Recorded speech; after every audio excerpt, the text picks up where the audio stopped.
And we're live. Welcome to In the Chair with Montee and Mimi. What's up, Miss Mimi? How are you, sweetheart? I am wonderful. How are you today, sir? I'm good. I'm good. It's been a good day. I'm not going to complain. Yeah. I am super excited about tonight. I don't know about you, but I'm I, excited. I'm always excited to be on here talking shit with you and all these other folks all the time. So listen, we have some special guests on tonight. We're not going to bring them in right now, but I wanted to go ahead and kind of set the stage for tonight because we're discussing sexuality in the church. Does my sexuality work for you in your church? And I know that, when we hear sexuality, we want to start and we talk about, homosexuals and things of that nature, but it's deeper than that. And so we're going to dissect that on tonight. So Mimi said at the beginning when we were meeting, she was just like, so what's the word tonight? What is the word tonight? What are we going to do? And I was just like, well, there's no word tonight. And she was like, nah, we got to have a word. We're not changing. That's right. What is the word tonight, Mimi? Church folk. Church. Anytime anybody mentions church folk, you got to take a sip of something. Now, I know y'all been saying that with our other words, I've been making folks go through whole bottles or they need a whole new bottle or something. You ain't got to take a whole gulp. Just take a sip when you hear church folk.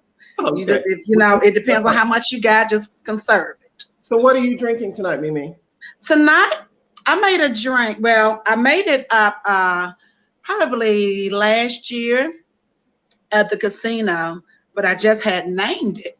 And it just came to me. I had an epiphany early on today. I said, because it has Hendrix and Saint Germain, because it's Saint, I said, we're going to call this holy water.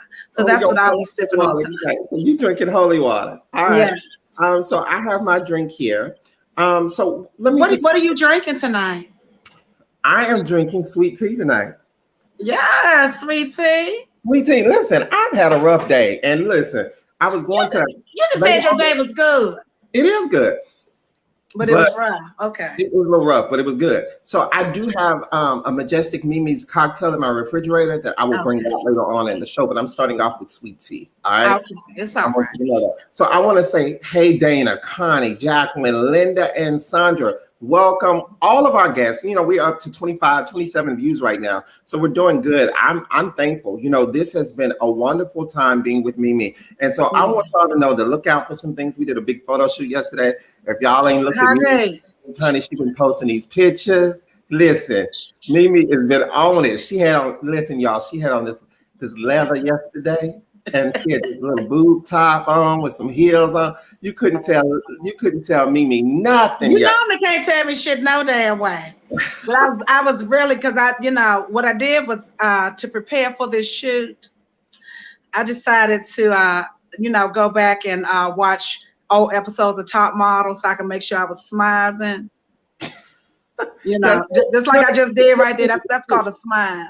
Do it again. Yes, girl. Yes. So, listen, we are going to go ahead and get into the show. So we have some special guests tonight, and some of them may have to leave a little bit early. So let's go ahead and bring Justin on first. We can bring Justin on. What's up, Mr. Justin? Hey, Justin. Hey, Justin, unmute yourself, okay? Yeah. Hey, good evening. Thanks for having me. How y'all doing? Good. Hey. So, Justin, go ahead and tell us your pronouns for tonight.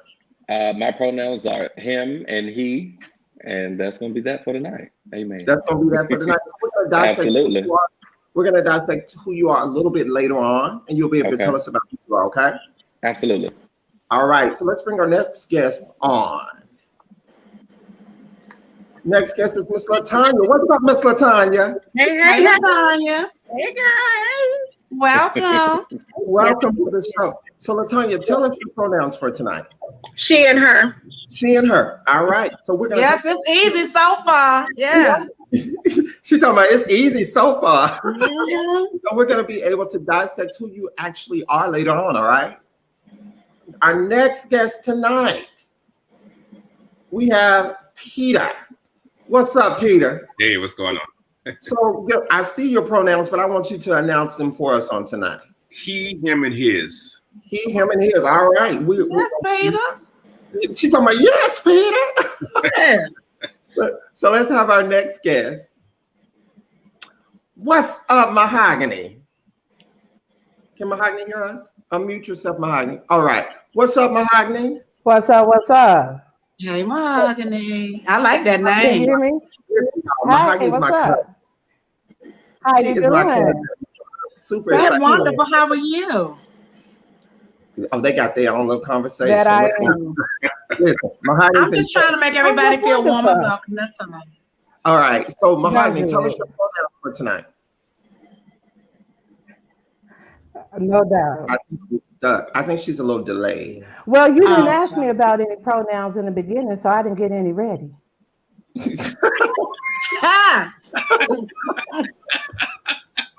So, she, her, and hers. Those are Mahogany's pronouns for tonight.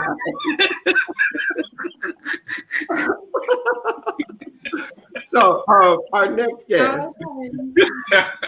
Okay, so we're up to everyone is on here. We may have another guest joining us a little bit later on. So listen, when I say sexuality, what do you hear? What do you hear? Sex. Sex. All right. child, I hear all kind of things. Yeah, I hear a vast majority of thoughts and feelings, emotions, and mentalities and ideologies and all types of things. So it just really depends on which way you take it. It depends on what I hear. I feel like that's where you were trying to go with it. I feel like ideologies. Yes, ideologies. So when you hear sexuality in the church, does that change your thought? It doesn't. Well, Well, normally when I hear sex in the church, I think about a whole bunch of prudish church folks. Lord. Oh, she is.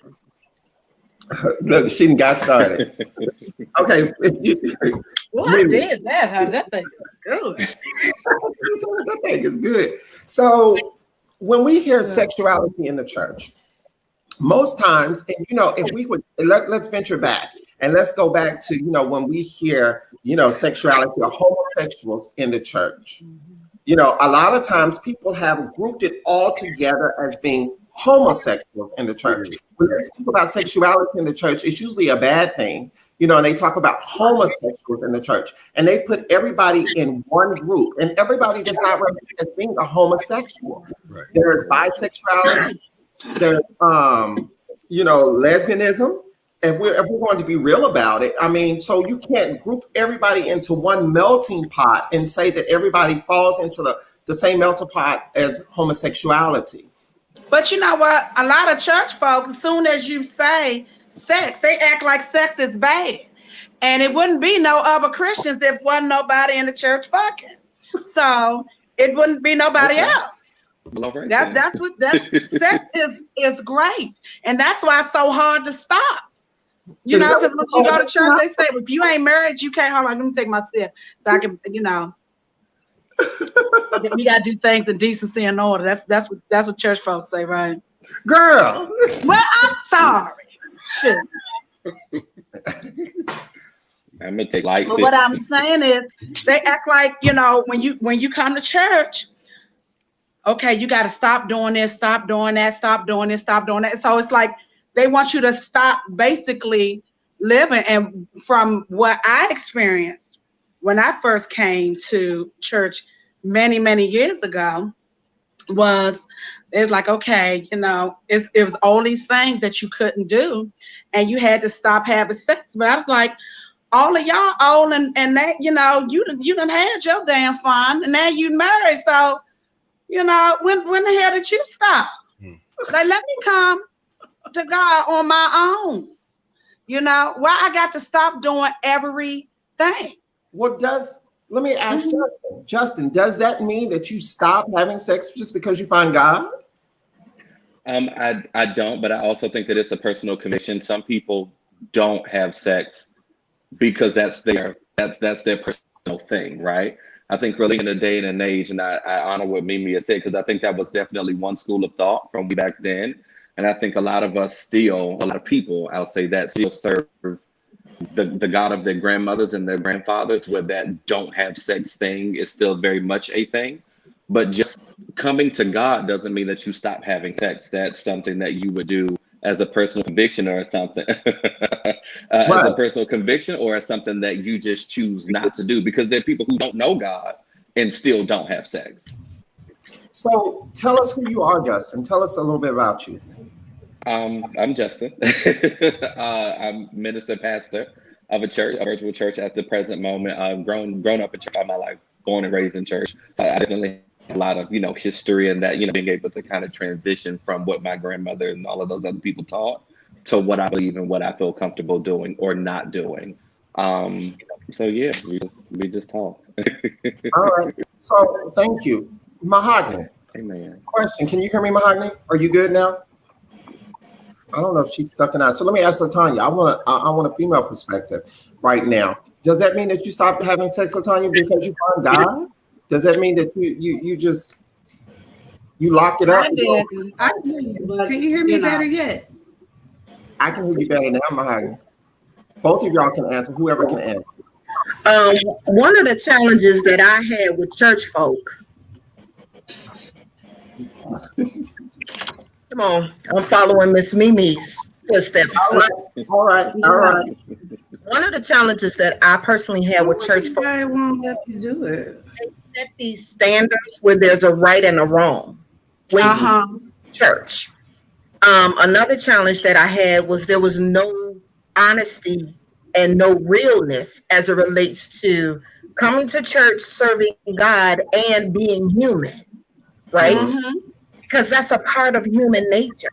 Yes, I came to church with it, my goal wasn't to come to be fixed, but to have a closer relationship with God, right? I didn't grow up in the church. I attended church, but it wasn't like I don't understand and know church functions and all of the structures and all the rules and regulations.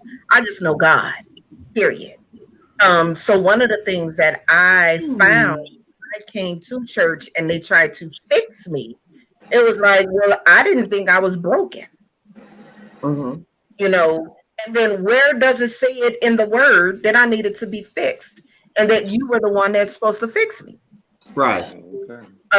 That's one of the challenges that I had coming. Like, I mean, and it wasn't that I didn't stop. Maybe I didn't feel in my spirit that I had to stop because there was no conviction. So if God didn't convict me, then where is the wrong in it? Just because you say that I should stop. And then the other thing is, how does me stopping having sex have to do with anything with my relationship with God when God says that he accepts everybody and he loves all people? Wow. It's very specific in what the rules, we go by rules and regulations were in the word. What's the sin? Right? And then where is the repentance? I'm gonna have to sin in order to I had a whole plethora of things that brought me in to fix me. And then it's like, okay. So Peter, question. Okay. Let me ask Peter this question real quick. So sex, so we've established that, they don't think that you should stop having sex. So then my question for you is, because you are same gender loving, you're openly same gender loving. So does that mean that you stop being a homosexual because you find God? You can't stop being a homosexual. Well, it depends on if you latch on to that title of being a homosexual. Accept that. Because if you know the origin of the word homosexuality, it was given to same gender loving people because they thought we were sick. So if you take it and hold on to it, I mean, that's your business, but I don't, but as far as to get into the discussion, I grew up in the Holiness Church all my life. It was a sin to deal with anybody outside of our religion. Everything I ever experienced and learned about sex was with church folk. Okay? Okay. And I should have done this. Let me see 1 second. I should have done this at the beginning of the show because I've been known to have a rather I'm very spirited and I have very colorful language at times. Is that offensive to anybody on this panel? Because if it is, I will. Not to me. Okay, all right. Go ahead, carry on. The only reason why I haven't said about 10 or 20 cuss words till now, because our church is on consecration and we're trying to stop cussing. Oh, okay. Okay. That's the only reason why you ain't hear me say it. Okay. Well, don't worry. I'm going to say enough for everybody. Okay. Yeah, but what I was saying is that everything that I learned about sex, everything that I've experienced from oral sex to whatever was in church with church people in the church environment. Okay. So even though they were saying that don't have sex, we were still having sex because they was too. Sex is a part of your human nature. And I think the issue is we separate our sexuality from our humanity and then separate our humanity from our divinity, which is all, it's one. It's all one. Sexuality is divine. Yes, it is. It's wonderful. It's all that in a bag of chips, and I'm from New Orleans, a pig lip too. You know, it's all of that. So the origin of it, and I'm gonna shut up. The origin of it is, you know, when the Puritans came and they came with their holiness and their Christianity and stuff, and then, you know, and we came from Africa and we were told not to believe our religion because African religion, there is no separation from secular and spiritual. It's all one. But when we came here, it's separated. And so sex was demonic. You know, the woman's body is horrible. The male body is horrible. That's why you got to cover up and all this crap. You know, that wasn't our nature as Black people. You know, it's not our nature as humans. You know, sex is wonderful. And people and the children, the kids kept coming because you go in these holiness churches, everybody's having babies. They got babies all over. But sex is wrong? Really? Somebody's doing something. And why all these kids look like the pastor? That's because church folks is hypocritical. They the biggest hypocrites on the damn planet. Biggest. So you said something that's very interesting to me. You said that the things that you learned about sex happened in the church. Yeah. Your oral, I know what he means. But go on. Oral sex and things of that nature happened in the church, and you learned it from the church. Right. So there's this double standard. There's a double standard. I mean, one of my first if you read my book, it talks about me being molested and that I was raised by, you know, my babysitter actually was the church woman, you know, the church woman of the church. And when she found out about it, she called me a backslider, but we never talked about, you know, how I got into that position. What got me there, you know, it was her grandson. So we didn't talk about that part. We only talked about Lamont because Lamont was on the receiving end. So I was the bad. It didn't matter about the person that was giving me and doing the things that they were doing. It didn't matter. But because I laid there and I received it, I was guilty. And oftentimes in church, that's what we hear. You know, the pastor gets over the pulpit and they condemn, you know, those that are same gender loving. They have all these things that they want to say, you know, you're going to hell, you're going wrong, and all this and that. And most times you're being approached as a gay man. I will say this. Most times I was approached by pastors. One of my first things, I didn't know what tossing a salad was. I'm gonna keep it real with you. I didn't know. And so when the pastor told me that he wanted to toss my salad, I was just like, so we gonna go get some. I didn't understand, you know, so I had to call my aunt. And I called my aunt and I talk about her in the book, my Aunt Fanny. And she's crazy. And she was like, but that means he want to eat your ass. And I was just like, oh my God, this pastor wants to do this. And he was so persistent. And so I just finally said, okay, Rev, if that's what you want to do. I mean, because we was taught that you were supposed to respect the men of God, you know, you're supposed to fall in and you're supposed to live. So my thing was, okay. And he came over and he did it. And then he came back and did it again, you know, but then and so like when we would go to church, we always stand over in the pulpit talking about you homosexuals are going to jail. Going to hell. And I was so confused because here it is. You're up preaching to me and telling me I'm going to hell, but in all actuality, you calling me and asking me, can you come to my apartment? Mm-hmm. You know, I didn't understand it. And we have so many pastors, so many people that can't live in their truth, that condemn people from the pulpit, but they're condemning them for the same things that they're doing. Mm-hmm. But this is the thing. Churches are filled with sinners, period. Nobody, you don't one day be, it's not, you don't start going to church for, however many years, and then all of a sudden your shit is how it's supposed to be. You have a bunch of unhealed issues. And when I say unhealed issues, I'm talking about all of these people. And what they doing is they hurting other folks, and they covering it up, and they focusing on all of your shit, so you don't see all of their shit. That's all that's happening. And the cycle keeps continuing. It never stops. You know what?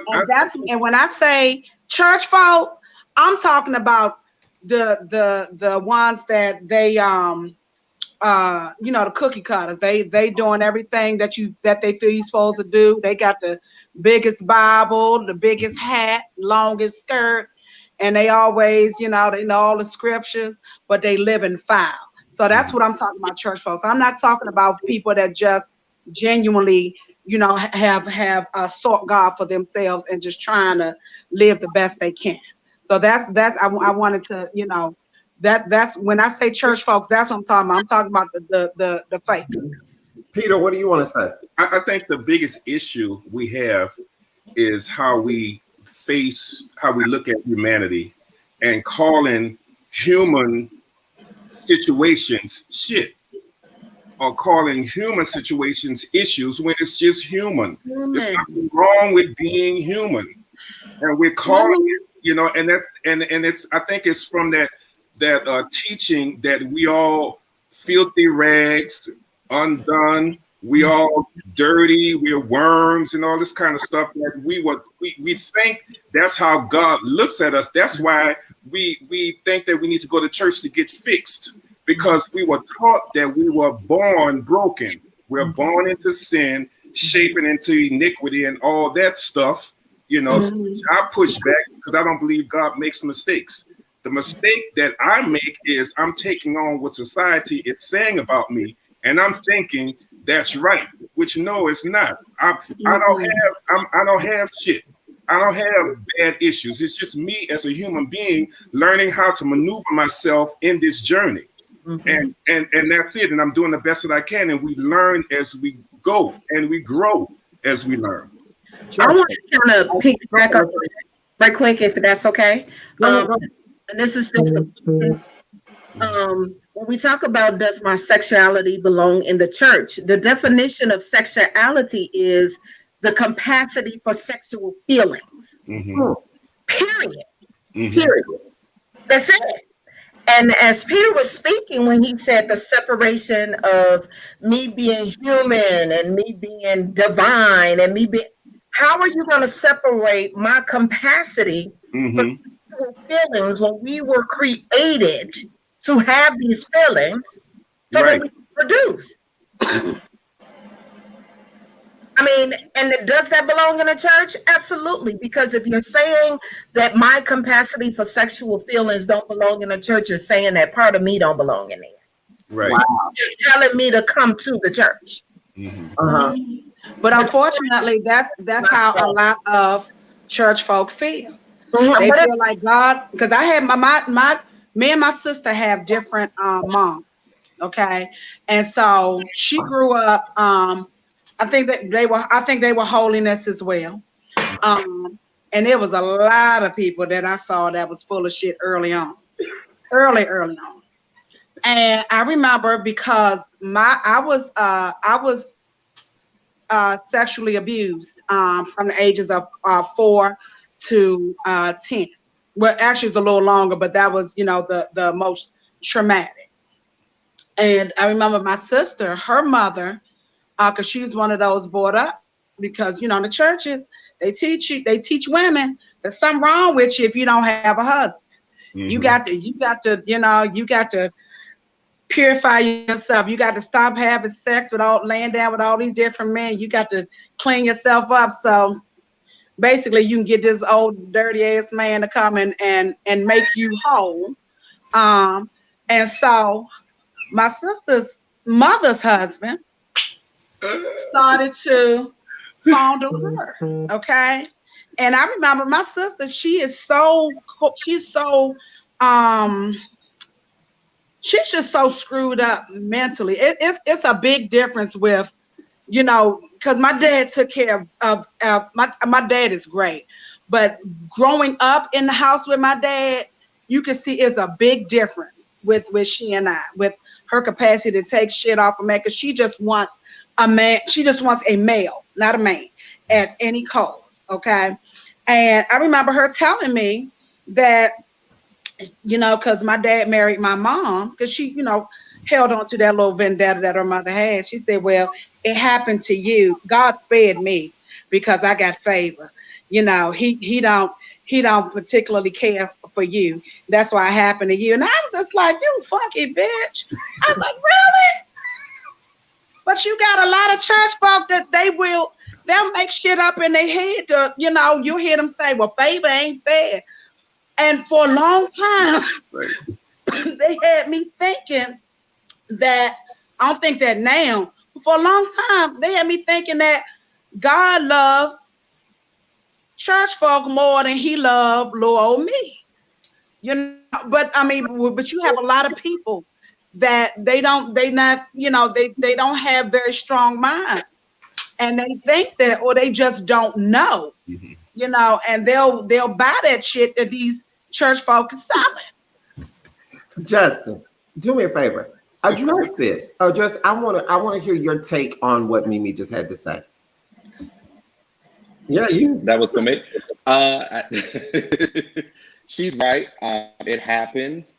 But I think that one of the things, especially when we're talking about does my sexuality or do I, right? Because I think the bigger question is, do I belong in church when I have certain sexual tendencies and preferences and different things like that?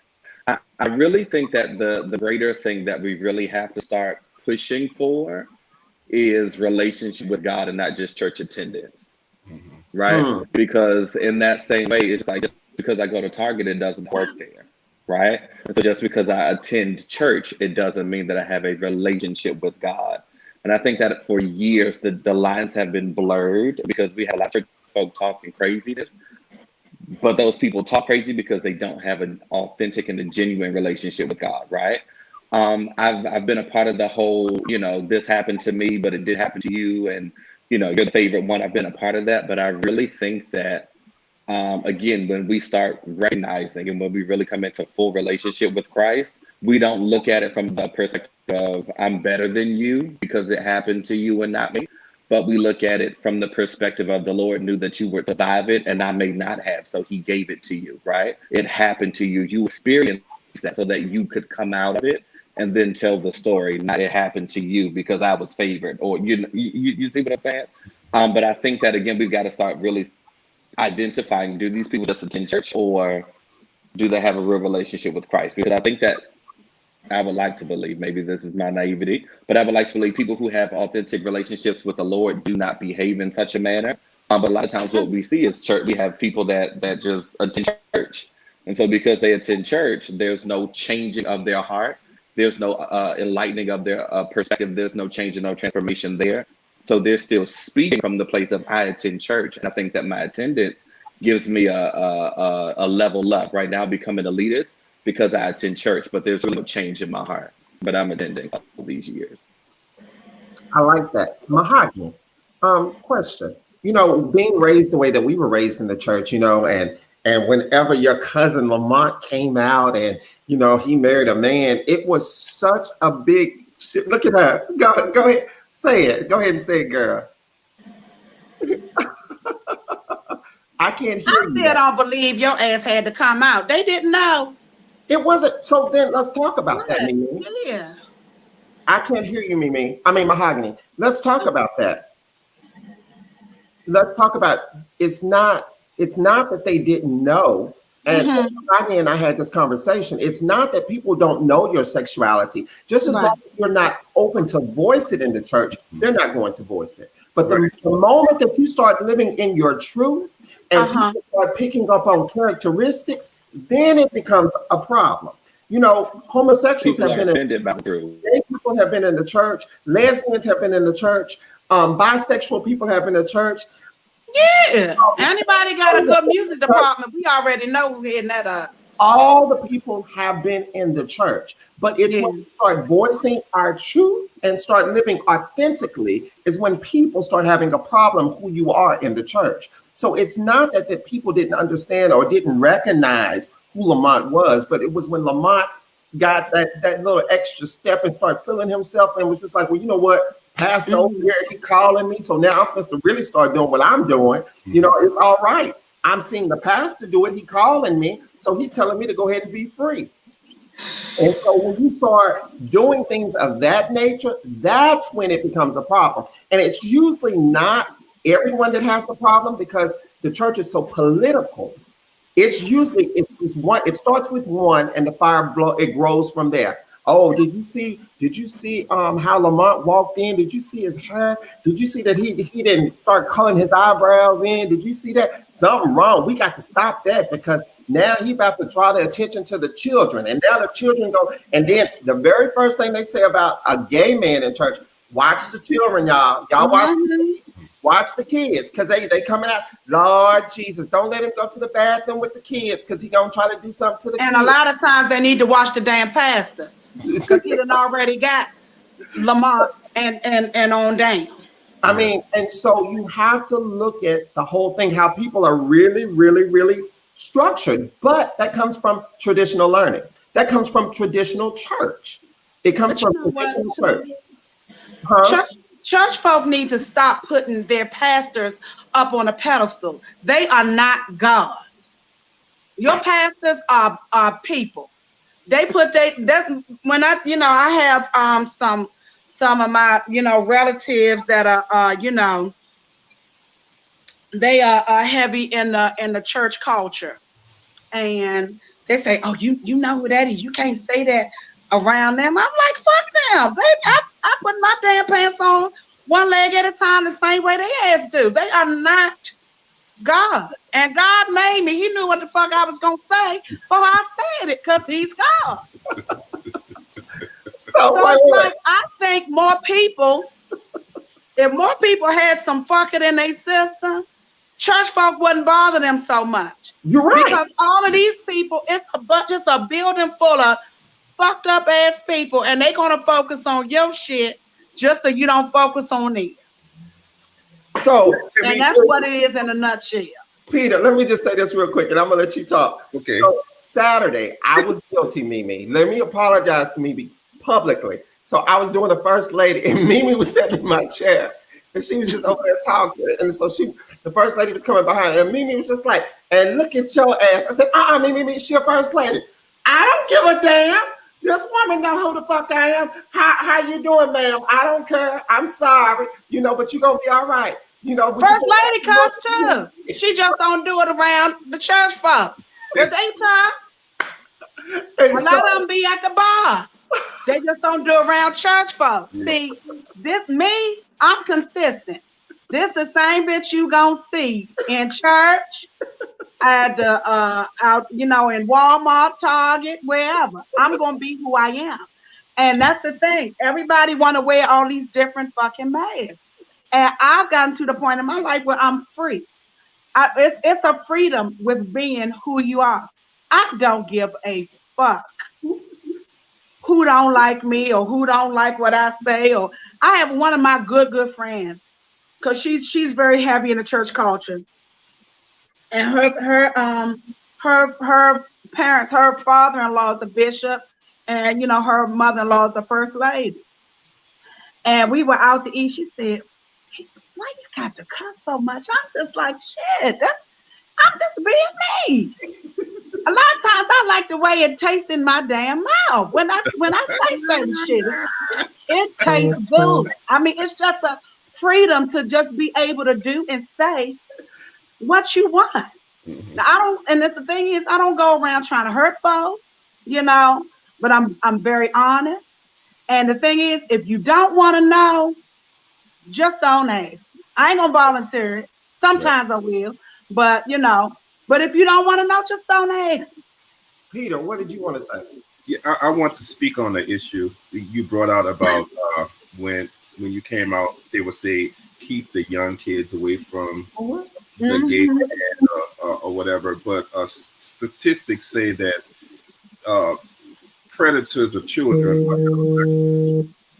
You know, that's what statistics say. And my own personal experience when I was molested as a child by a lady and a man, both of them are heterosexual, so they live heterosexual lives now. You know, so if you read the statistics, we are not the danger to children. Pedophiles are usually heterosexuals. I want to bring it up. You're absolutely right. I lost my virginity to a 28-year-old woman in church. She just took it. She took it. You know, it's in the book. She took it and sent me home with a book. Sent me home with a book to read up on some more stuff. And I read up on it and went back to try what the book said. I did, because I was just like, okay, so I'm supposed to do it like this. Here this book is. I looked at this stuff and I took it back. I mean, but she was a sister in the church. Yeah, I mean, if you read the book later on, you find out that she got engaged in the church. And I'm messing with this woman, and her man had chased me out. You know, it was just a big mess. Yeah. You know, But the thing is, so does that mean that your virginity was, you lost your virginity to the 28-year-old woman, but you were having sex before? So is it what's the difference? Because that's what I'm confused. So that's what I'm asking. I was being molested before. That wasn't willingly. Yeah. You know, whenever. No, it's not willing, but I mean, if your virginity was stolen from you, you ain't just give it up. So for me, Okay. For me, this is my truth. Whenever I was molested, I don't count that as being my virginity was taken. I feel like something else was taken away from me. Virginity to me is pure. When I choose to give it to you, I want to lay with you. Then that's pureness with me. Now, when that woman took it, I finally said yes. I surrendered all, you know, to her in that moment. But whenever the dude took it, it was just like he took something else from me. He didn't take my virginity, because see, I've always felt that mine was taken. I never felt like it was mine to give. So that's right there. That's it's just to hear you know, put it that way, you know. But yeah, I've always felt like that I never, because for many years I felt I was so depressed because I said I looked at all of these people that had these charmed lives, where I thought they had these charmed lives. That's what it looked like. And I was like, because that's why I was so angry at God for so long. But I said, why did you let this happen to me? Because that's what church folk will tell me. You know, when he chose that to happen to you so you could help somebody else. I said, well, what kind of shit is that? I said, God did that. He do that. I said, no, I wouldn't be my father if he gonna do shit like that. I said, because I got kids. I ain't about to just let somebody do some shit to them so they can help another bitch down the line or something. I'm not gonna do that.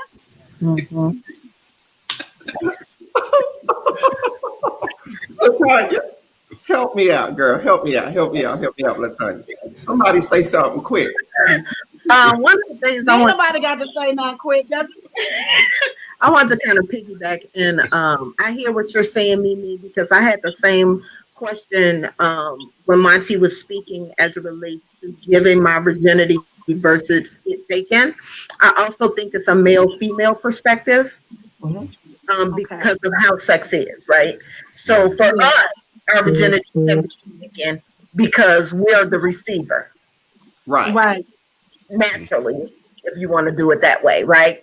For male, it's totally different. So it's more of a violation versus him giving his virginity up. So that's one of the things I wanted to say.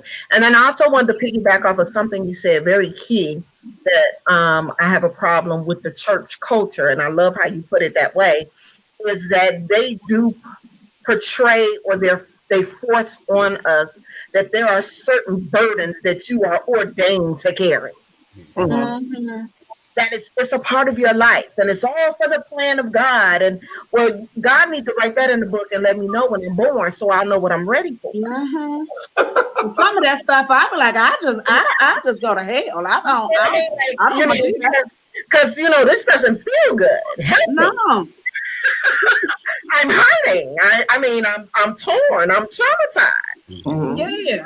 A blessing going to come out of that.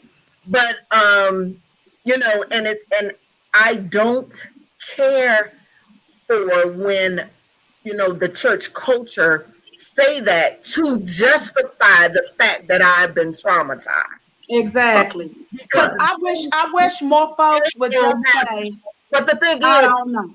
They don't have an answer for what happened to me. Exactly. So because I come to you and I say, I'm in an abusive relationship, right? I'm in a relationship with a man and he's mentally and emotionally abusing me. And I'm coming to the church because that's what we're supposed to do. It's a place of healing. It's a place that you find God. And they don't have an answer for me, right? Number one, because they ain't prayed and sought God to tell me how to handle it. So what they say is, oh, well, you're going through this so that you're able to help somebody else. Well, I'm like, Mimi, hell, they need to help themselves. Yeah, like, I didn't choose that. Feel good. I'm giving too much of who I am to someone that's abusing it. But because church culture hasn't been genuine and honest enough to say, yes, whatever it is that they need to say to help me, and they have an image to uphold, the superior religious entity and structure, right? Then this is what they're going to say just to kind of justify it. Meanwhile, I still got to go home because you ain't taught me how to get out of it. You ain't taught me what to do. You didn't tell me to prepare. You didn't tell you didn't tell me. A lot of times they don't know. And I wish folk would just say, I don't know. I don't know. Peter, what you want to say? And then if somebody said that, I'd be like, okay. But don't try to tell me some shit and you don't like this, you don't know neither. Why am I talking to you? Right. Peter, what do you want to say? Yeah, because from my experience, you're talking to people in the church and you seeking counsel from people that's gone through worse stuff than you're going through. They just hiding it better. They are. We need to really learn how to be able to define healthy relationships in the church. We can't find healthy relationships in the church because we're not teaching healthy relationships in the church. We're teaching, just give of yourself, sacrifice yourself, because Christ sacrificed himself. So you got to sacrifice yourself and just keep giving. Don't worry about what they're doing to you. God is going to take care of them. We hear all that kind of stuff, and it's in our, it's in the back of our mind. So when we go through trials and tribulations with people and in relationships, all we know to do is just hold on, because help is on the way and God is gonna blah blah blah. We sitting here looking with our face in the sky, wondering what to do when all you have to do is just walk your ass out the door and don't turn back. That's what so it's funny you mentioned this. I married a female, and I married this female because the church told me that's what I needed to do to get well, because I was sick. Because they knew that I was a homosexual, they knew that I was gay, they knew that I had bisexual tendencies. So they thought that if they pushed this woman on me, then I would be good, that I would change and I would be this man that God had called me to be, and I was walking in my deliverance. They had me standing up before the church and said, oh, I'm delivered, because you're overcome by your testimony. If you start testifying that you're delivered, you're delivered. If you keep speaking it, it's going to happen. And so I kept speaking it, and I was in this relationship with this woman. I married this woman, and I would go home, and this woman would whoop my ass, y'all. I ain't lying. My cousin can tell you she would whoop my ass. And so whenever I would go back to church, and I would go back to church and they'd see me with bite marks and everything and head all gashed open, and I'm looking crazy at church. Oh, you're gonna be all right, Reverend Brother Lamont. Brother Lamont, you're gonna be okay. God is gonna help you. You know, God is y'all just going through some marital problems. You know, it's shaky for everybody. That's the way it's supposed to be. And so she started, I mean, it got so bad to like my coworkers were telling me at work, Lamont, if you hit her back, I promise you she won't hit you no more. If you hit her back, you know, she ain't gonna hit you no more. And I was just like, but I was raised, you don't hit no woman, you don't fight back. And so it got to this point when this woman stabbed me, it was just like, you know what? Either you fight today or you die today. Which one you gonna do? And so my thing was, I hit her a couple of times. You know, I ain't gonna lie, I hit her a couple of times, but it was really to defend myself. And so when the police get there, I mean, because even after I hit her, I one-two'd her, that didn't stop her. It was just like she went to Incredible Hulk or somebody, and she went to a whole nother level.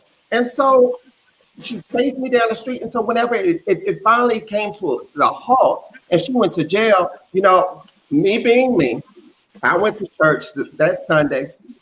She came to church that Sunday, you know, and they pulled us both. Now we weren't together. We didn't come to church together.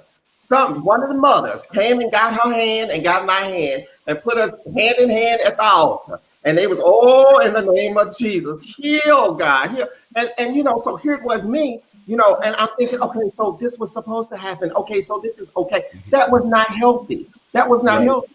And so once we finally separated after years and years of ass whoopings, and we finally separated, you know, and so what it caused me to do was it caused me to bring all that baggage from the church and as well as my relationship into other relationships because I thought, oh, it's supposed to happen. So then it was no longer Lamont gonna get his ass whooped. What Lamont gonna do if somebody that they say the wrong thing, I'm gonna whoop your ass because see, this is supposed to happen.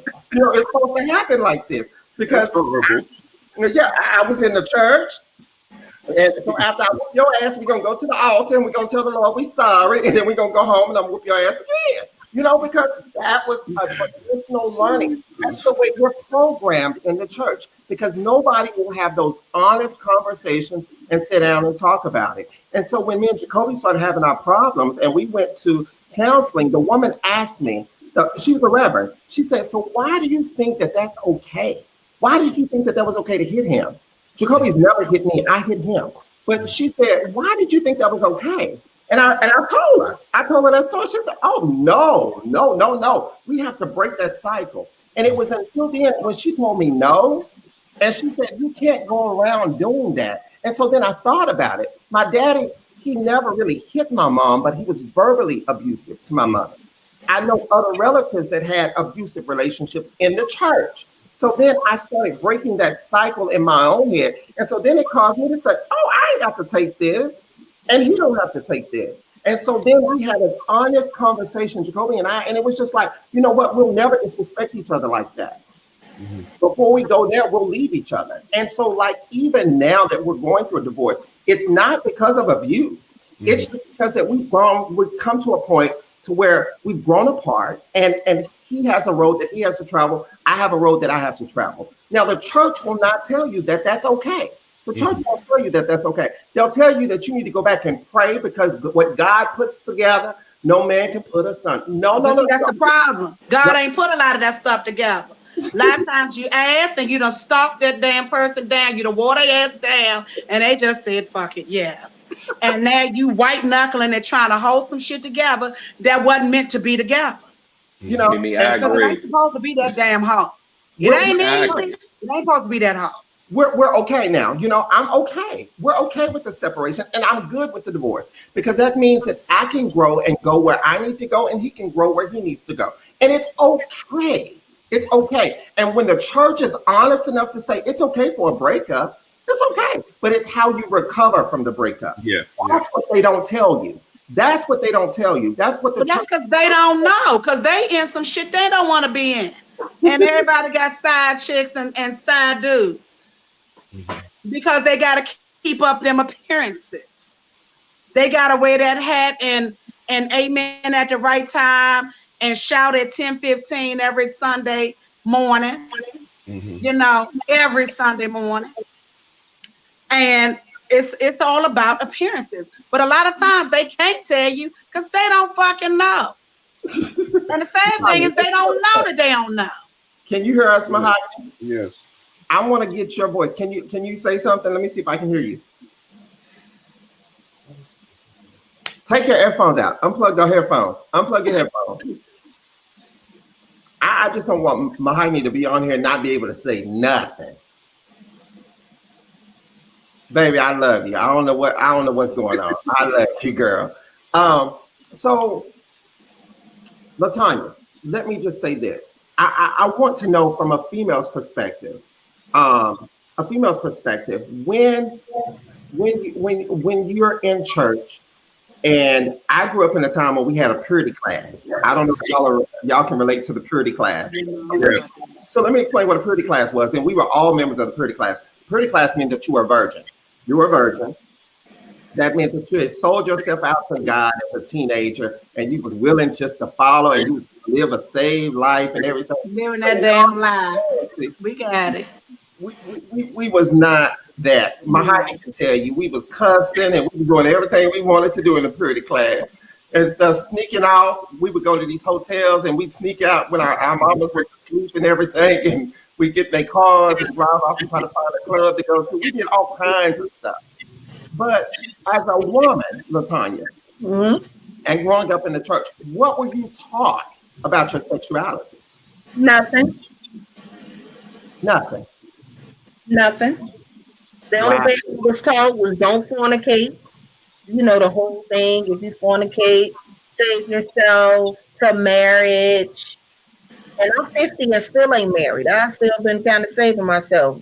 She's been dried up and fell out by now. Girl, don't use that thing. It ain't too late. Oh, I did. It's okay. Okay. I'm talking about now. But oh, he was talking about then. Oh no, yeah. Now it's a choice. You know, it's not about a choice, but that's a whole different topic. We're not talking about that today. But that's what they kind of taught. They just taught about, you know, stress fornication. You know, don't fornicate, stay single, save yourself to marriage. You know, blah blah blah, and then that was it. But they didn't teach how. They didn't teach the why. You know what I mean? It was just like, this is what the church says, and this is what you do. Period. But see, that's the problem. They teaching the girls to keep their knees closed, but they ain't teaching that to the boys. So you got this boy walking around with this low erection. He trying to poke them something. Well, that's and he bring your ass down. That's and get you in that church basement over in that corner. That's because girls can get pregnant and bring shame to the church. But what they fail to realize, girls ain't get pregnant by themselves. No, I understand, but it's visible with us. But let me tell you this. So we now bring shame to this culture that upholds this purity standard. That's why when women used to, or young women get pregnant in the church, they don't have to be sent down south. I'm from Chicago. So they don't have to be sent down south. You know, they would never say they had this, you know, it's hidden. Because I got 3 boys. And everybody in the church would tell me, they said, oh, you be glad you got boys. Because they can't bring no babies home. I be like, but I said, the problem is, see, a girl can only do one at a time. I said, that little boy, he can go stick and move 3 or 4 in one damn day. So he doing more damn damage than the girl. Period. Now you got all these people out here that can't nobody take care of. And the cycle, it continues. But see, that's the problem.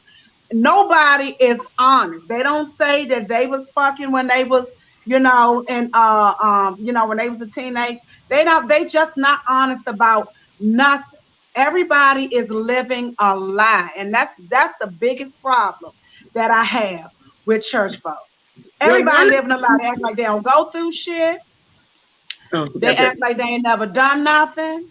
They act like they've been perfect their whole damn life, and it's just on the outside. It's just you just don't do all your shit around other people that you see on Sunday morning. But the shit is being done. One of the beauty that I love about this 21st century 2021 is that none of that can be hidden anymore. Right? We have pastors that are being exposed. We have churches that are being exposed. We have like all of the things that they used to do and how the foundation is being torn apart. So now there's an opportunity for platforms like this to have real conversations to help Yeah. or to bring freedom to people. And there are people that are coming up now that are walking in their truth and in their freedom to say, you know, when I grew up, this is how it is, but let's have a conversation so we can clear the air, because it's about the soul, right? God is concerned about the soul, period. It's about soul. It's about bringing, we are not superheroes. I say that all the time. We're not superheroes. Our job as believers are not to rescue people. We're to lead them to Christ and let him do it. He's the only one that can handle all of this foolishness. That's why I can't be no pastor. I couldn't do it. I wouldn't have a church. I'm kind of struggling, and I'm struggling with the responsibilities that I got that's on the level that I'm on. However, our job is not to be superheroes, right? I'll pray with you. I'll cover you. I'm going to lead you to Christ. I'm going to give you what he gives me, and I'm going to go about my business.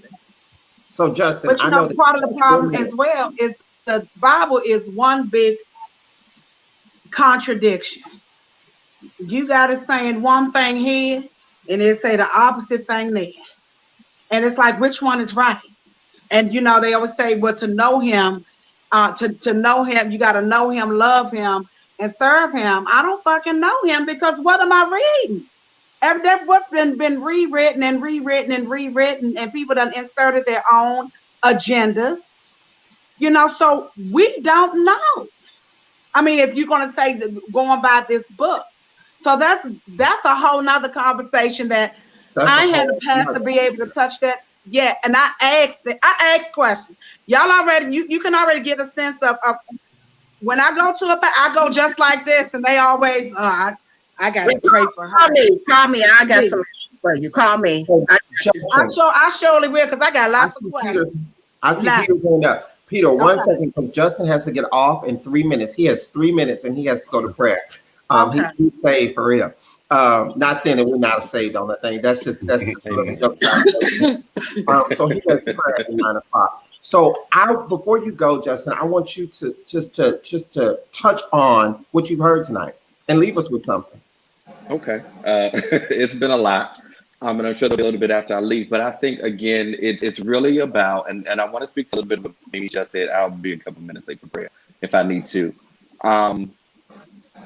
I get where you are. I get what you've heard, but it really does come with you cementing that relationship with him for yourself, because the Bible alone is not enough. I'm a whole pastor out here in these streets, prophet, school of ministry, all of this stuff. The Bible alone, it's not enough. And if you don't have a relationship, it's a history book, right? And so when it really comes down to it, truth is relative, right? Your truth is different than mine, is different than somebody else's. And that's where that landing pad comes. It's when you know what's true for you, and you work on that absent of the book or in complement with the book, right? With the Bible. And it really just kind of goes from there. And so I know that each and every one of us, and I'll say this and I'll leave, has our own different experiences, our different levels of this, but it really comes down to what is true for you, right? The truth is going to do one thing, but two ways. It's going to offend those who want to live and speak the truth that you're living, and it's going to offend those who have shunned that truth as well. Your job is not to worry about their response. It is to live your truth, whatever that may be, right? Muslims don't come in, well, a lot of times, right? They don't try to come and convert other people, but they live in their truth, right? Other people do what they do. They live in their truth. Vegans always try to tell people who eat chicken and pork and all of that to be vegan. They let people live in their truth. And the beauty of the world is that we have multiple truths coexisting at the same time, and we're able to join and connect on something that's far deeper than this surface stuff, right? It's far deeper than the church folk stuff. And I really think that when we start identifying and really latching onto what's true for us, all of the rest of that stuff don't really matter, right? Like Montee said that he found out what his truth is, and he's living in that, and this other stuff don't matter. You like to cuss, that's your truth, right? And that other stuff don't matter. And if you don't like it, you got two choices. Either you stay or you go, because over here, this is my truth, right? And if you don't like Truthville, go to Liveville, right? Like that just is what it is. And so to anybody who's watching, may have questions, who may not have questions, but whatever it is, like live your truth and understand that truth is relative. And just because it's true for you, it doesn't mean that it's true for everybody else. And I'll say this because I said this to Tanya, who's a part of the team, and stuff like that. Sometimes my truth is a lie to somebody else. I honor that, but I can't change my truth because to make it fit what you want to believe. You be all right, and if you won't be all right, you'll be all right anyhow, right? Either you'll be all right with me or you'll be all right without me. But it really just goes back to living your truth, whatever that is, whether you want to be church folk, whether you want to be Buddhist or Muslim or whatever it is, live your truth and be happy with that. Because at the end of the day, nobody has to live in your life but you. So at least live a life that's happy, right? And live a life that you want to live and bump everybody else. They be all right. All right. We appreciate you. Thank you so much for joining us tonight. No problem. Thank you guys so much for having me. All right. I'll holler at you. Peter, you had something that you wanted to say. I want you to have the space to say what you wanted to say, sir. Yes. Well, I'm gonna be brief. I think the issue comes when we don't understand who we are. We look at the church, and which actually we are the church if we're the believers. If you want to see the image of God, look in the mirror. If you believe what scriptures say, we are made in God's image and likeness. But what I had to do is I had to let go a lot of animosity I had with people in the church lying to me. And I had to forgive and let that go so I can be who God has called me to be and who He has anointed me to be. That's just who I am. And I just want to, admonish anybody that's out there. The struggle is when they say we're struggling, the struggle is trying to live up to somebody else's, whoever they want you to be, living up to their expectation, unrealistic expectations. And in the Christian church, we've been following this unrealistic expectation ever since Christianity was introduced to us when we got on the ship. They're trying to make us be this heterosexual white man.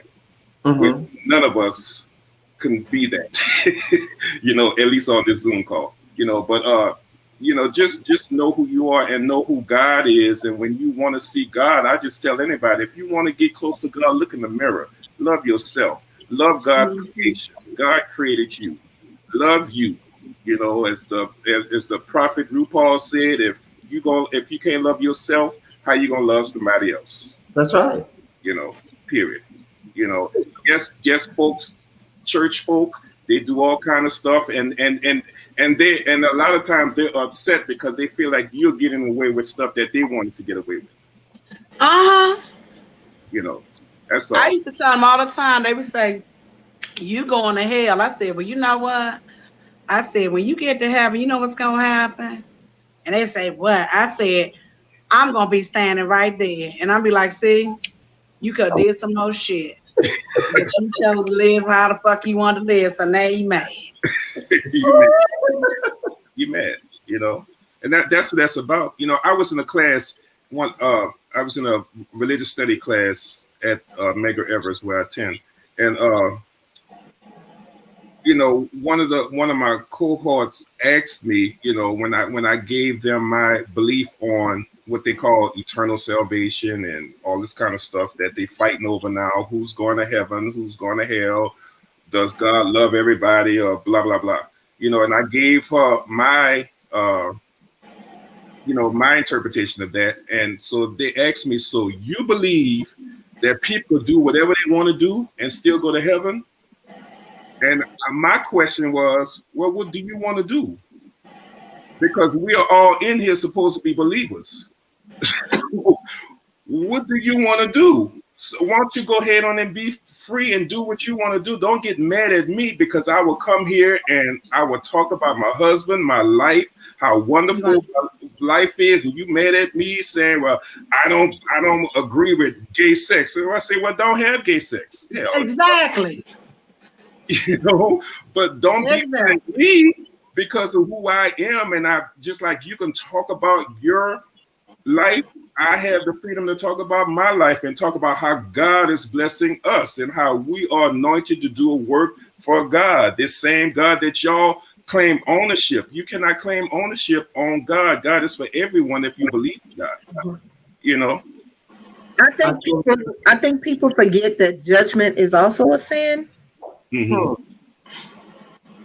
If that's the case, the child, everybody in the church going to hell because they're the most judgmental people on the planet. What the church culture has done was they've made levels of sin. The Bible never said that there was levels of sin. The Bible said sin.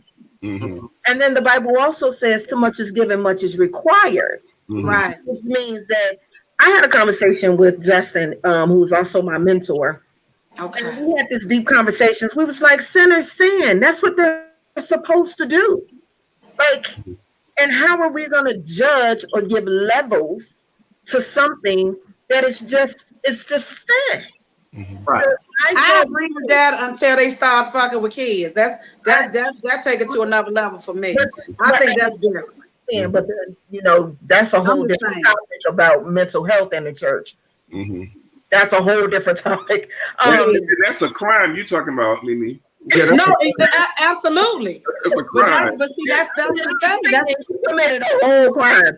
But you know, there are not sin is just sin. So if I sit and I judge you, then I'm sitting in the seat of judgment. Which means I'm making myself superior than you are, right? Which means I'm making myself a god or an idol. Which means people said that there's no idolatry. So I mean, we're gonna break it all the way down. Let's break it all the way down. Right. But you know what? Can I ask you this? And I know we talking about sexuality. I'm gonna get back to that in a second. So this what I said that it's the just the whole idea is filled with so much hypocrisy. So let's say God, our God is a jealous God. And I said, well, shit, is envy a sin? I said, I thought you said God was perfect.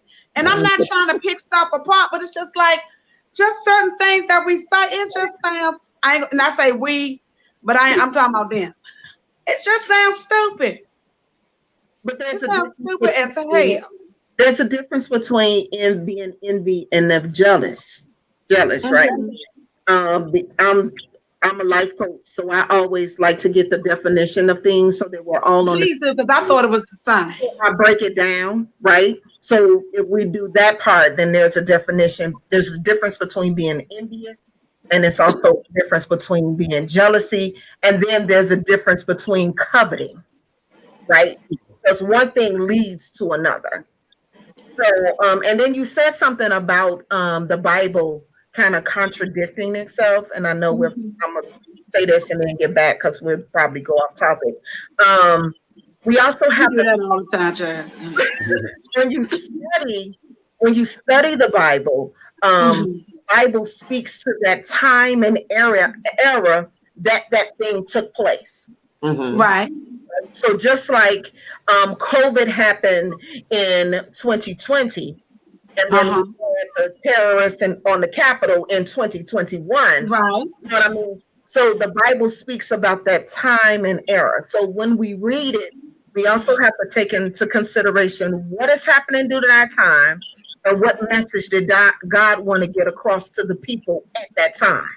So because it happens at different times on the timeline, then it's going to be different, right? What I went through at 20 it's totally different than what I'm going through at 50.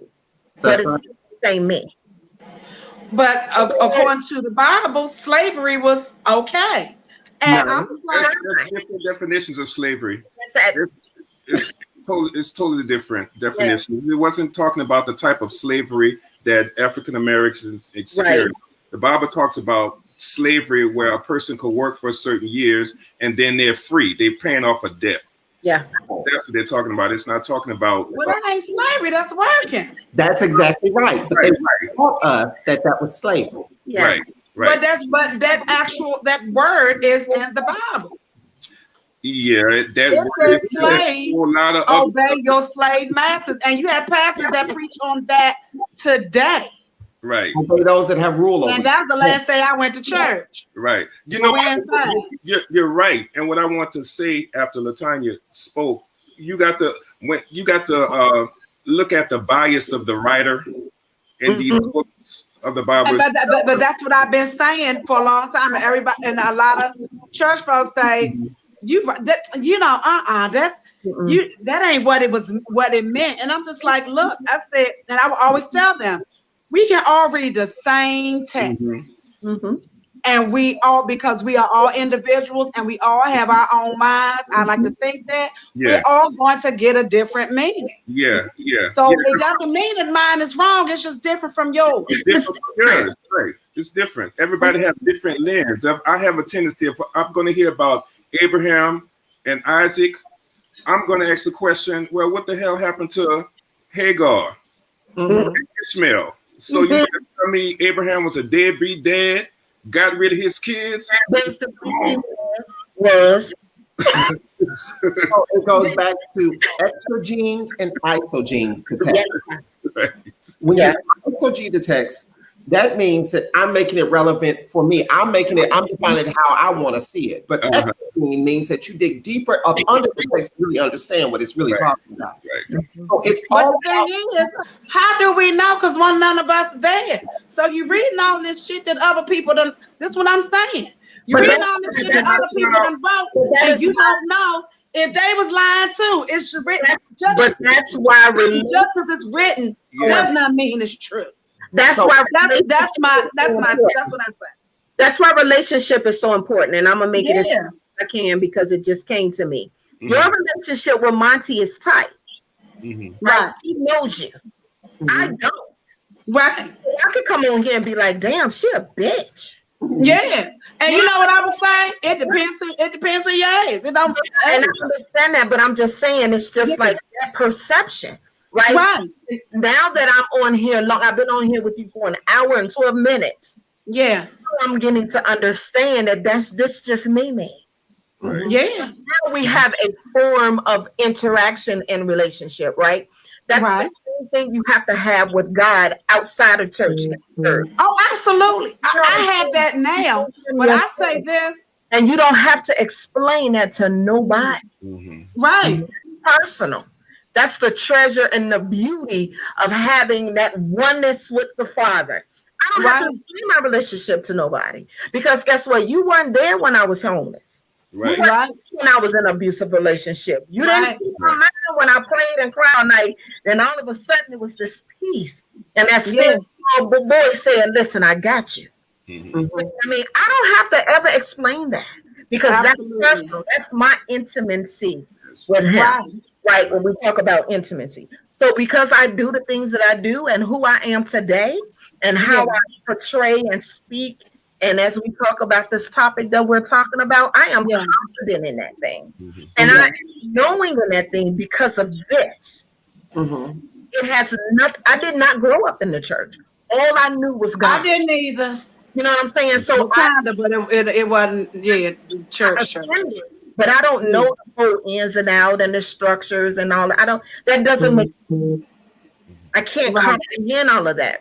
But then I also realized what my personal ministry is another understanding is because the people that I'm called to, they don't have a relationship with God like that in the church.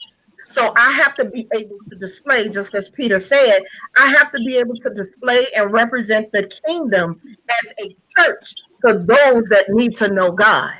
And that's a no judgment zone. Right. I'm okay with it. Church don't like it, but that's not my problem. Right. They don't have a heaven and hell to put me in. They were with me when I went through hell. Right. So it's one thing I had to realize is our experiences, Mimi, your experience with God is way more important than Paul's experience with God or Matthew's experience with God. You know your experience. Somebody told you that they can't find two married men in the Bible. I said, well, first of all, if you're going to go there, the Bible didn't stop at Revelations. That's when it just stopped it. We believe God is still speaking. So I am the living word.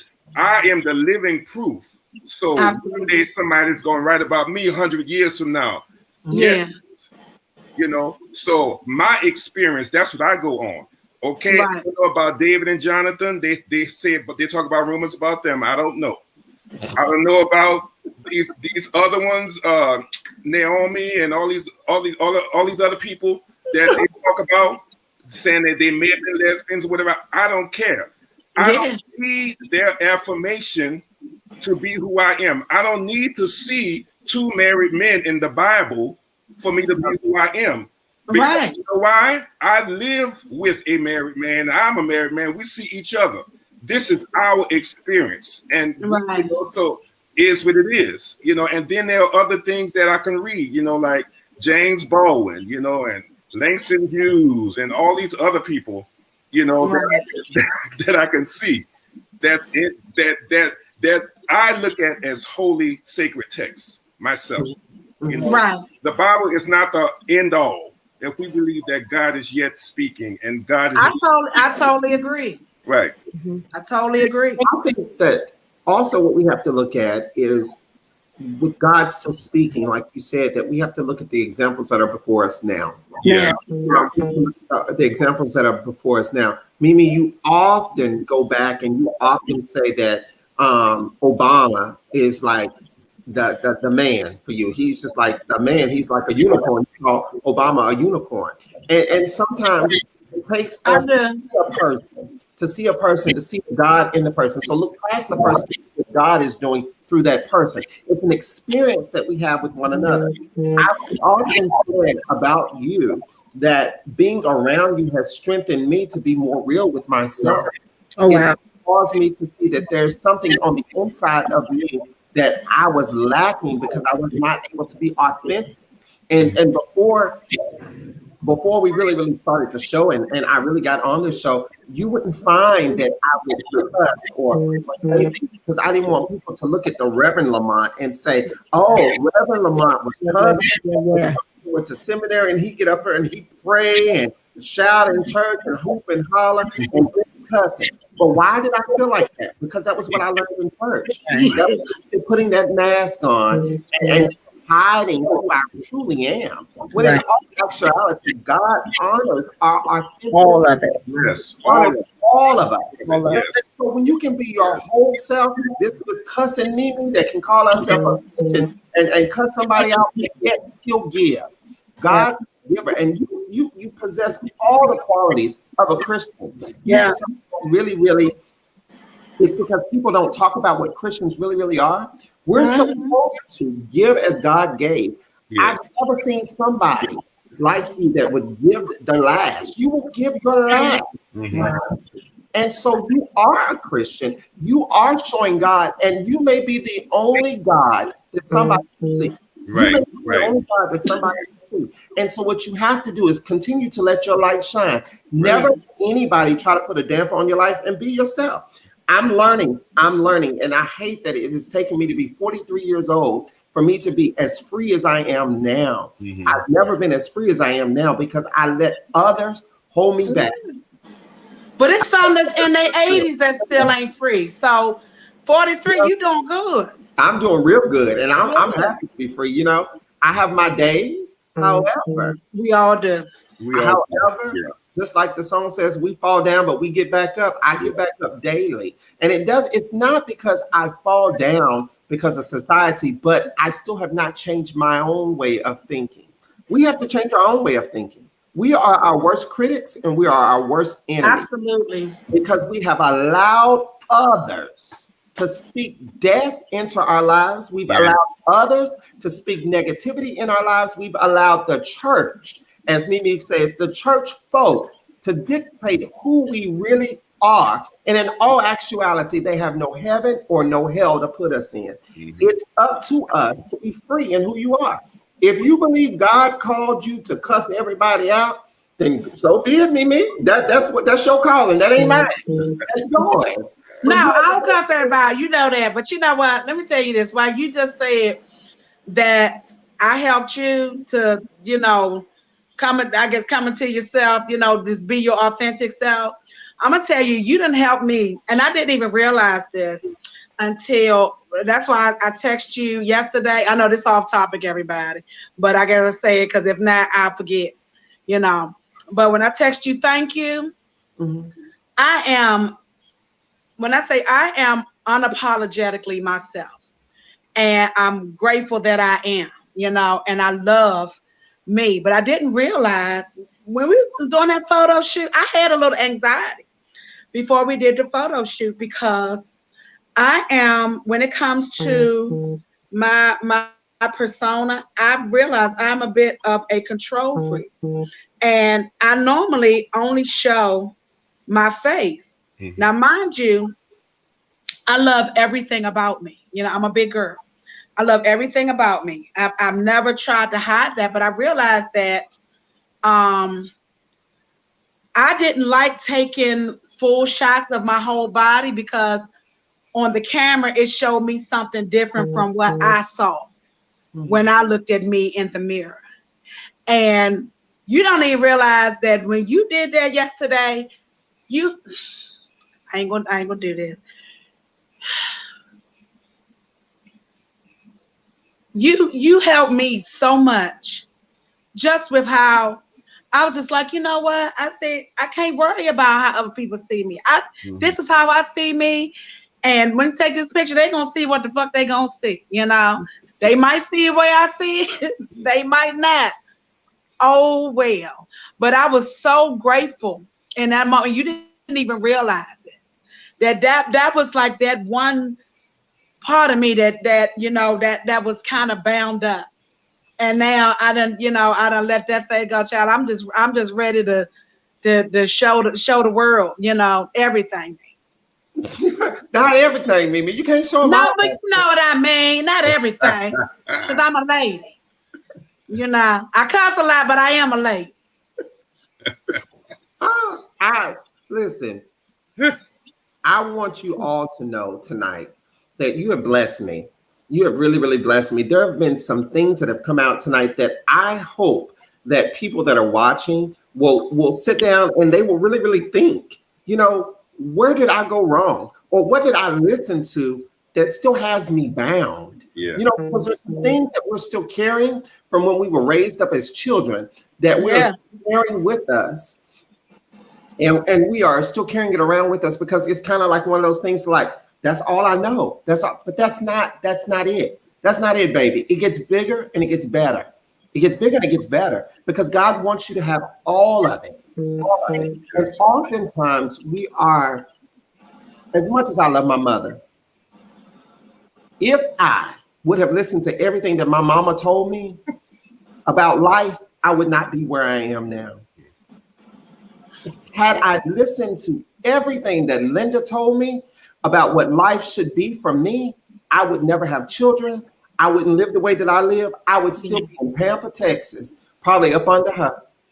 But I thank God that I found God for myself. There's a difference in serving God for yourself and serving your mama's God and serving your grandma's God and serving and granddaddy's God and serving your pastor's God. There's a difference when you really truly have a relationship with God and you start hearing God for yourself. Yes, your whole life will change. Yeah, not look at other shadows and think that you're going to see the sun. Yeah, because their shadows are blocking the true sunlight that's supposed to be on you. So sometimes you have to step from beyond the shadows and God for who you really are. You got to do it for yourself. Stop listening to everybody. And then this is the thing. I want to challenge everybody. Whenever you get in church, even if you're online and they start reading or they start quoting scriptures to you, look them up. Oftentimes, we messed up in our own mind because we have let people dictate to us what the scripture says instead of us reading it for ourselves. Yeah. I grew up in a holiness church and they said, cleanliness is next to godliness. It ain't nowhere in the Bible that you have. It ain't nowhere your house can be as nasty as it want to be, and you still gonna see God. So stop it. People, they used to go up and tell you that. Also, you're gonna see some other stuff too, but you can see God. This is not getting to the script nor the strong. That the way they quote it isn't in there. Another thing that I learned was pastors of old preach their opinion of the scripture and not the scripture. And then we grasp hold to it because this is a leader, a person of authority, right? And we, like you said, we're supposed to, okay, yes, they said it, and not that it's truth or law, but why would they lie? Right. That's the naiveness of our nature. But then we never go back. It's a lot of people today that still don't go back and read it. They don't. Now I go back and read it in my assembly that I attend now.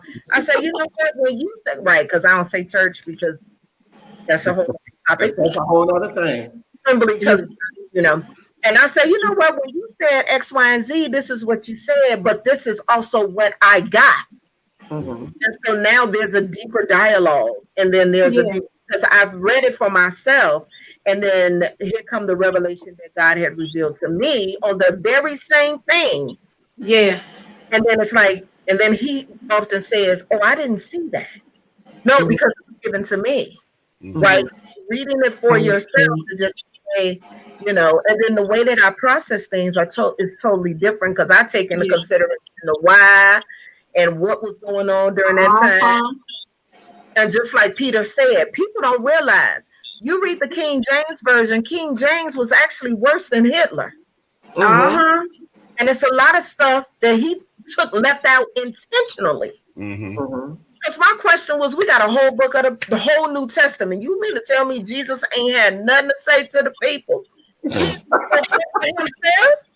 Yeah. That was always my question. But then I started reading the Dead Sea Scrolls. Like, you got to kind of get that education for yourself. But it's a lot of stuff that pastors preach their opinion of what they got from the scripture. So always, and they preach their own agenda, so that you can start to build what their dream or what they want, what their ideal is. And you don't even realize that you're being sucked in, because we all are walking around here damaged until we're not. Peter, I think I may get in trouble, but I just think it's all opinion. All the letters that Paul wrote is nothing but Paul's opinion. I agree with you. All that's opinion. Everything, all these rules and regulations in the Old Testament, that was just the constitution for the children of Israel, the Hebrews. They weren't thinking nothing about us when they was writing it. That was them. Right. Just like we have our constitution now, but they just took all these books and put in what they want to put in and take out what they want to take out. And they presented it as the holy scripture for Christianity, right. And all it is nothing but a bunch of letters and opinions. And they started talking about Jesus like 50-something years after he died. So that's 50-something years of hearsay that we going on as the gospel truth. So, it's all hearsay. You got to have your own relationship. I say the same thing. I say, because nope, none of us there. So we don't know. So all you can do is the best you can. Right. Just go with your damn gut. We know right and wrong. Right. Like I teach my sons. You don't want him messing with you, stop fucking messing with him. It's just that simple. It ain't that. It's not that difficult. It really ain't. It's really not. And I really and I know this was just placed on my heart. And I know this ain't but I'm so tired of folks just doing good when they get an audience. It's like when it's great, folks do outreach, because when I tell you, when I do something good for somebody, if that person don't tell it, nobody knows, because I don't need an audience. When I tell you, I get so tired of church folk on Facebook when they go do outreach and they go feed the homeless. And then everybody got their damn phones up. Yeah, look at us. We out here now. And I'm just like, this bastard don't like nobody to know that he ain't got no insurance on his car. You think somebody want a damn camera in their face at the most vulnerable time in their life? Come on. They homeless. You got to humble yourself and go somewhere with your children and so somebody can give you food because as a parent you can't provide, and then somebody got a damn camera up in your face. I just need us to do better. Yeah. If you don't want that shit, don't do it to somebody else. Period. And if you do something good, just fucking do it. If you don't want to do it, don't do it. It's okay, because ain't nobody making you. God know your heart any damn way. He already know you doing this shit because you hoping somebody else find out. You ain't getting brownie points in heaven for doing some shit for the wrong damn reason. Mimi, if I ever get a church, I promise you I'm gonna have you come speak. You know what? Y'all the only two that I would actually come, because I'm on a roster at a couple churches. I don't go, but I'm on a roster. I would actually come to y'all's church. I really would. But I just want to leave everybody, because I know Mustard Seed up there about to wrap up. But I want to say, because I get so tired of hearing, and I know, and this is just my opinion, people, the generational curses. God ain't cursing no damn body, okay? Basically, you just doing the shit that your mom and daddy did, and they doing the shit that they mom and daddy did. This is just learned behavior, and you got to get up and decide, you know what? This is kind of stupid. This ain't gonna get me what the fuck I want, so I need to do some different shit. That's how you break that so-called generational curses, which is just another word for fucking habits. The God I believe that we serve is not putting no helps on people for not doing the shit that he want them to do. That's another controlling term, Mimi. Oh, I know. Yes. It's another. And the way what I realized as I've come into myself over the years, I am not one to be controlled. I am not. You know, I'm not, and honestly, I don't want to be around nobody that can be controlled, because I just be like, bitch, get it together. Like, it's really, like, what do you want to do? And they be like, I don't know, but this what I'm like, oh my God, I can't do it. I can't. And I don't put you down. I'll say, oh, that's an old weak bitch. I was like, she got to figure some shit out, and we just not in the same place. Latanya, what do you want to leave with us tonight? Because we done. What do you want to leave us with tonight? Mimi's already done her ending. She already did her ending. What's your ending, Latanya? Oh my God. My ending tonight is to I want to encourage everyone seriously that is watching, just to develop your own relationship with the God that you know, and be real and honest about that, and be free in that.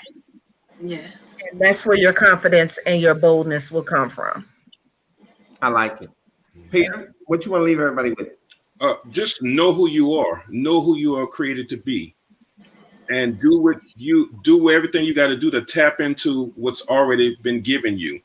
You're looking for something, and all you have to do is look in the mirror. That's all. I love it. And what I'm going to tell people is tonight, find God for yourself. Once you find God for yourself, then your ears will be open to what you need to hear. Your eyes will be open to see what you need to see. And then the mouth will begin to speak what you need to speak. Once you find God for yourself. And that's all I have for you tonight. I want to say thank you to everyone that's on the panel, even for Justin and Mahogany and Africa that tried to get on. I appreciate you all. I love you all. Thank you so much for speaking the truth on tonight. And thank you for blessing me. And thank you for blessing somebody else that's going to watch. Thank you for blessing me. And I'm a firm believer. You're a firm believer what, Mimi? Oh, shoot. I'm about to say, I guess it's over with. No, it's not over with. So no, but I'm just a firm believer that everything happens the way it's supposed to happen. So whoever couldn't get on here tonight for whatever reason, they weren't supposed to be on here tonight. And that's just what I believe. That's what she believes. So we want to remind everyone to please follow us on Facebook with Montee and Mimi. Mimi likes to say that it's capital M-I, capital M-I from Mimi. And then look at In the Chair with Montee, soon to be In the Chair with Montee and Mimi on Instagram. And look at us on YouTube, In the Chair with Montee. Please go back and watch us. And to all, a good night. We love y'all and peace out.